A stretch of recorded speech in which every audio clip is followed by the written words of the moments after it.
Halagang 1,495, magkakaroon ka na ng CT125 ng Kawasaki. Guys, so presyong kagulat-gulat. Actually, dinoble check ito. 2,720 lang. Grabe, mura nito. Parang kumuha ka lang ng Mio Sporty. Honda Airblade yan, guys. Guys, halagang 1,980. Meron ka ng Honda Beat. Ayan, makinis pa to. So guys, budget meal to. Sa halagang 5,780. Meron ka ng makinis pa na NMAX version 2.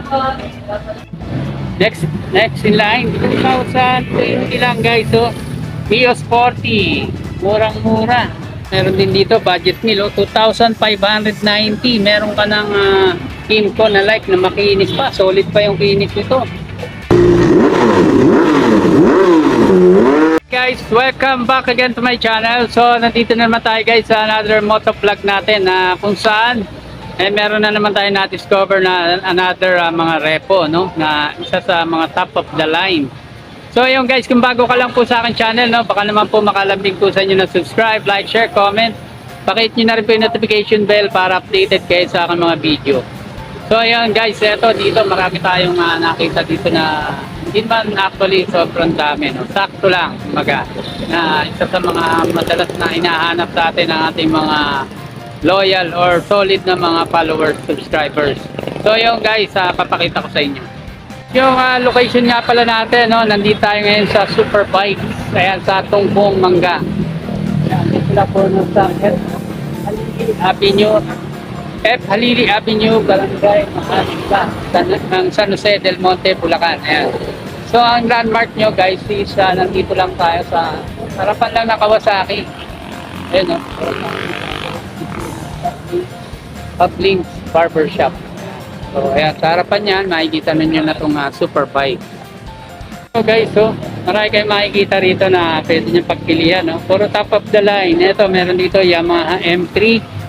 Ito, Kimco, yung light nila, no? Tapos ito, Honda PCX, NMAX, tapos Airblade, yan, M3 ulit, M3 or Mio i125, tapos Honda Beat.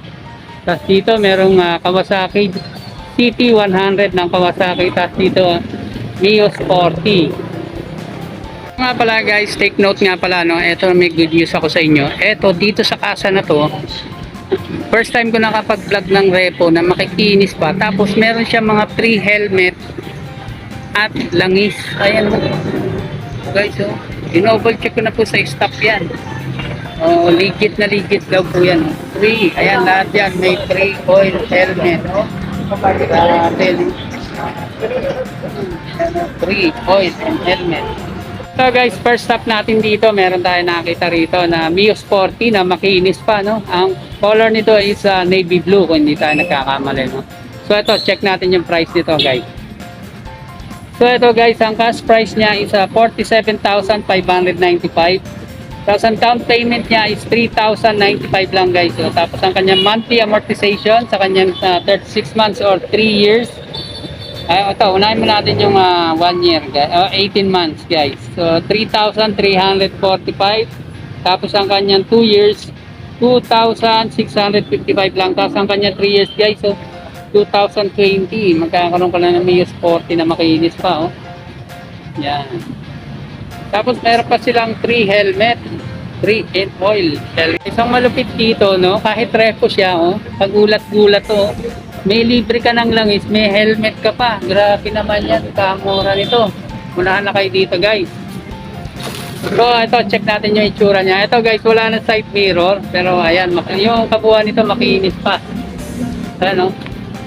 From headlight to signal light or park light, fender, goods pa, tapos naka-tie look na siya na gulong na makapal to, bago pa, oh. Yan, kita pa kasi yung mga balahibo niya, tapos naka-disc front, disc brake. Tapos ito yung kabuuan ng kanyang fairing.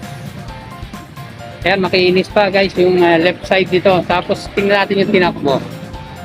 Grabe, 11,000 pa lang guys. 11,111. 11,133 pa lang, oh. Batang-bata pa guys, Hyundai.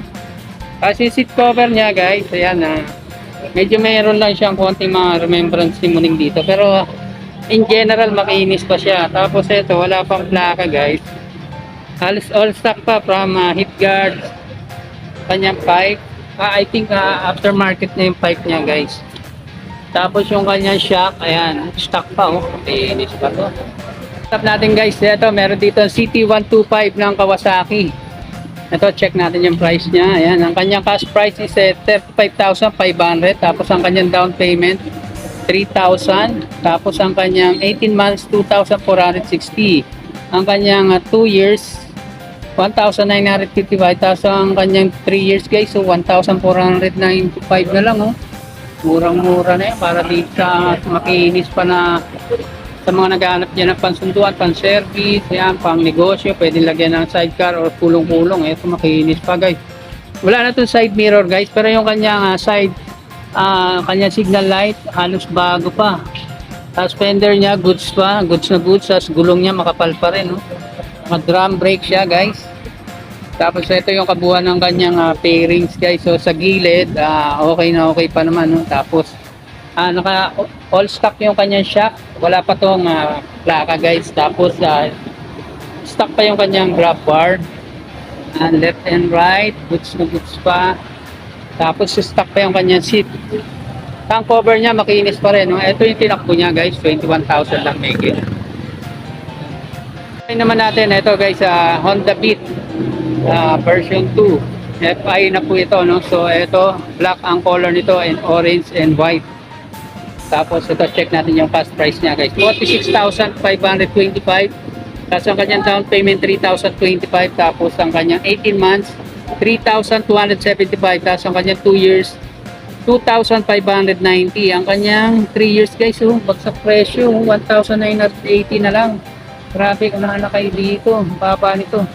Kasi ang kagandahan nito guys, solid pa yung kinis nito. Yan, tapos may stock pa siya na side mirror.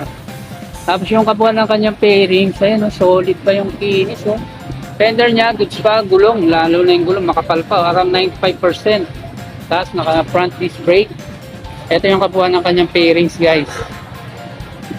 Ayan, naka Honda na seat cover, walang remembrance ni Muning. Tapos ang good news, walang basag yung side mirror niya guys. Ito guys, good news, may plaka na to. May plaka. Tapos makinis pa yung kanyang fender guys, naka stock pipe, stock pa yung kanyang heat guard. Tapos right side ng kanyang pairings, napaka solid pa no.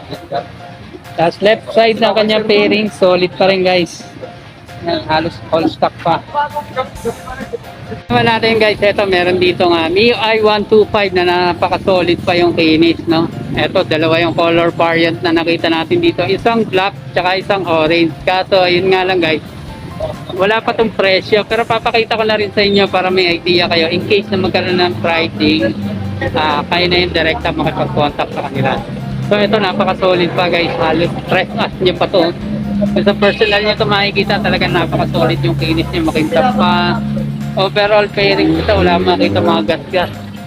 Lalo na yung headlight cover niya, napaka solid pa yung kinis nyo, talagang klarong-klaro pa no. Tapos fender niya, goods na goods, gulong, makapal pa rin, around 90 to 95%. Tapos naka front disc brake. So, solid pa rin yung kanyang seat cover. Wala remembrance to ni Muning guys yung kanyang seat cover. Solid pa rin yung kanyang side mirror na stock. Tapos ang tinakbo nito, 8,000 pa lang guys. Ito wala pang plaka guys, halos all stock yung shock niya. Tapos yung kanyang pipe, yan, solid pa yung kinis. Next stop natin, M3 or Mio i125 na orange, carbon, black and white ang combination ng color. Ito wala pa rin to price guys, pero papakita ko pa rin sa inyo. Naka-stock pa yung kanyang side mirror, ayan, Yamaha yung kanyang logo. Solid pa rin yung kinis ng headlight cover nito. All stock yung kanyang headlight, park light or signal light. Tapos fender niya, goods na goods, solid yung kinis. Makintab na makintab pa. Tapos gulong niya, makapal pa rin. Front disc brake. Walang remembrance ni Muning. Ito pa rin natin yan guys. Ito guys, wala pa tong plaka. Pero all stock yung nakikita ko rito from shock, gilid na side fairing, walang basag yung salamin. Tapos yung fender niya, gulong niya. Ay, oh. Yung gulong niya sa likod, napakakapal pa rin, oh. Tapos stock yung pipe, tapos tinakbo nito 4,000 plus pa lang guys. Natin guys, itong Honda Airblade na napakalupit nito guys. Ito, unahan na kayo, promise, napaka-solid yung kinis nito. Ito guys, ayan o, yung kanyang cash price, 71,000 na lang, 25. Tapos down payment niya, 11,025. Tapos ang kanyang 18 months, 4,485. Ang kanyang 2 years, 3,560 lang. Tapos ang kanyang 3 years, 2,720 lang guys. So, grabe, napaka.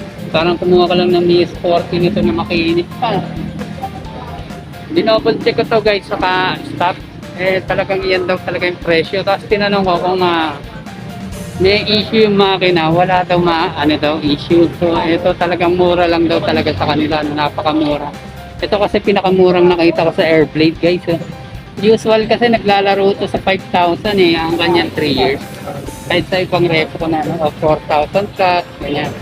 So ito napakasulit pa yung kinis nito guys. Stock pa yung mirror niya, tapos yung fairings niya, napaka-solid pa yung kinis, yung pin top niya, wala akong makita mga gas-gas. Napaka-solid pa nito guys. Ito ang pinakamakinis, pinakamurang Airblade na nakita ko sa talambuhay na nag-vlog ako guys. Tapos napaka-solid pa yung kinis ng kanyang fender, gulong niya makapal pa, naka-front disc brake. Tapos yung headlight cover niya guys, wala akong makita mga basag or any issue, gas-gas. Napaka-solid pa nito. Yung kanya side mirror guys, so tingnan nyo, napaka-solid, walang basag, wala man lang mga scratches. Digital panel niya, napaka-solid pa rin. Tapos keyless version na pala to guys. Yan, napaka-solid ng kanyang footboard doon, left and right. Tapos stock pa yung seat cover, walang remembrance si Muning yung grab bar niya, napaka-kintab pa rin. Wala tama na bago pa. Yan, guys, tingnan nyo naman yan. Yan, nakabok pa yan, partida yan. Tapos yung kanyang shock, stock pa rin. TPT cover niya, ayan, napaka-solid pa rin. Wala pa tong wala pang plaka to guys. Solid pa yung kinis ng kanyang taillight cover. Tapos yung stock pipe, wala na siya heat guard, pero stock pa yung kanyang shock. Ayan yung right side ng fairings niya guys. Diba?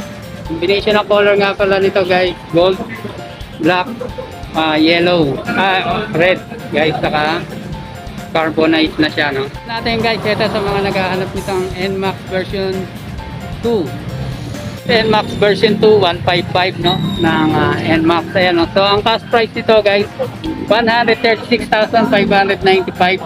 Tapos down payment 8,095. Tapos ang kanyang 18 months 9,540. Tapos ang 2 years niya 7,560. Ang kanyang 3 years 5,780 lang, oh. Tapos ito ang color nito guys is navy blue, black. Ayan, napaka-solid pa rin ito. Isa sa mga solid kong nakita ko na NMAX, oh. Halos bago pa to. Unahan na kayo, nag-iisa lang to nakita ko rito guys. Ayan, solid pa ng fairings niya, naka-stack pa yung kanyang side mirror. Tapos yung kanyang headlight cover, solid pa rin. Kanyang signal light, solid pa rin, intact pa lahat, walang mga gas-gas, walang basag. Ay, sorry. Tapos ang kanyang fender, goods to goods, ABS version na rin pala to guys. Tapos ang kapal pa ng kanyang gulong guys, oh. Ayan, oh, lalim pa ng thread niya. Front disc brake. Ayan, oh. So, stock pa rin yung kanyang seat cover guys. So guys, yung kanyang fairing sa gilid, no?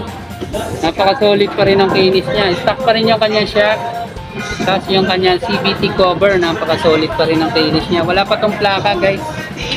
Pero ito, napaka-solid pa nung kanyang taillight cover dito. Halos bago pa to. Unahan na kayo rito guys. Yung pipe niya, stock pa rin. Tapos yung right cover ng kanyang fairings, napaka-solid pa rin yung kinis. Walang remembrance ni Muling yung kanyang stock na seat. Ayan, walang basag yung kanyang side mirror. At yung kanyang panel, napaka-solid pa. May plastic pa nga. Una na kayo rito guys. Guys, may nakita tayo Honda PCX, no? Pero ito guys, for pricing pa to. Abang-abang lang kayo sa presyo nito. Ang color nito is blue, no? Light blue kung hindi ako nagkakamali, no? Tapos, ayan. Papakita ko pa rin sa inyo, naka-stock pa yung kanyang shock. Tapos, solid pa rin yung kanyang headlight, cover, ayan, no? Solid pa rin fender niya, ayan, goods na goods. Tapos, may sticker siya na daily grind since day 1. Tapos, napaka-solid pa rin ang kinis ng kanyang gulong, makapal pa. Ayan, kapuhan niya, guys, oh. So, ayan, stock pa rin yung kanyang seat cover. Natin ito, merong tayo nakita rito, rare lang to sa mga repo, no? Kimco like, ayan, no? White, brown ang color and black. So ang cash price nito, guys, is 67,000, cash down payment 10,000, tapos ang kanya 18 months 4,265, tapos 2 years niya 3,380, tapos ang kanya 36 months 2,590. So guys, may stock mirror pa siya. Yan, no, na round ang color. So, hindi tayo nagkakamali or stock. Pa-comment down below nyo na lang, guys, kung stock pa yung kanyang side mirror. White ang color nito, tapos stock pa yung kanyang headlight. Napaka-solid pa ng cover ng headlight niya. Yung fairings niya, ayan, no, napaka-solid pa rin. Stock pa rin yung kanyang mga signal light. Fender niya, goods pa rin. Meron lang gas-gas dito, no. So, gulong niya yung makapal sa harapan, tapos napaka-solid pa rin, makapal pa rin. Check natin yung kabuuan ng kanyang gilid dito sa right side. Ayan, guys, oh, yung footboard niya, ayan, dapat, oh, talagang marami kayo may lalagay. Ayun, so stock pa, guys, ay may logo ng Kimco. Walang basag, walang bangas. Tapos yung kanyang grab bar, yan, stainless, napakatulid pa, oh. Eto, guys, wala pa siyang plaka pero improvise lang yung plaka niya. Yung kanyang taillight na malapat, ayan, no, solid pa rin yung init. Fender niya, stock pa rin. Type niya, stock pa rin. May mga gas-gas lang. Pero ayan, napaka-solid pa ng kabuuan nito. Walang eto, meron lang mga butas-butas na maliliit yung kanyang mga seat cover pero madali na ang kapalan niya. So check natin yung tinakbo nito, guys. Tinakbo niya 7,080 lang, guys, oh. Batang-bata pa. Batang-bata, ayan, may sabitan na rin. Tapos ang laki ng kanya, wala lang susi, guys. But not the least, meron ditong black na MIUI 1254 N3, guys. Ito wala pang price, guys, pero papakita ko pa rin sa inyo. Ayan, black carbon ang color nito. Wala na itong side mirror. Tapos yan, yung headlight cover niya, okay pa naman. Tapos fender, may mga gas-gas lang. Kanyang gulong, ayan, around 70% ang kapal ng gulong, naka front disc brake na siyang fairings dito, guys. Pero yung tinakbo niya 31,000, tapos stock pa yung seat cover niya. So makapal pa yung gulong niya, guys, sa likod. Pero ang kaganda, may plaka na to, oh. Wala na tong grab bar, guys. So ayun, guys, hanggang dito na lang po muna, no? Kung nagustuhan nyo yung ganitong klase ng video natin, baka naman maka-initiate nyo na subscribe, like, share, comment, paki-hit na rin po yung notification bell para updated kayo sa mga video. So abang-abang lang kayo, guys, sa next motovlog natin. Maraming salamat po sa panonood. Paki-share, like, paki-hit nyo na yung notification bell, choose all para updated kayo sa lahat ng video na aking upload. Maraming salamat po, God bless!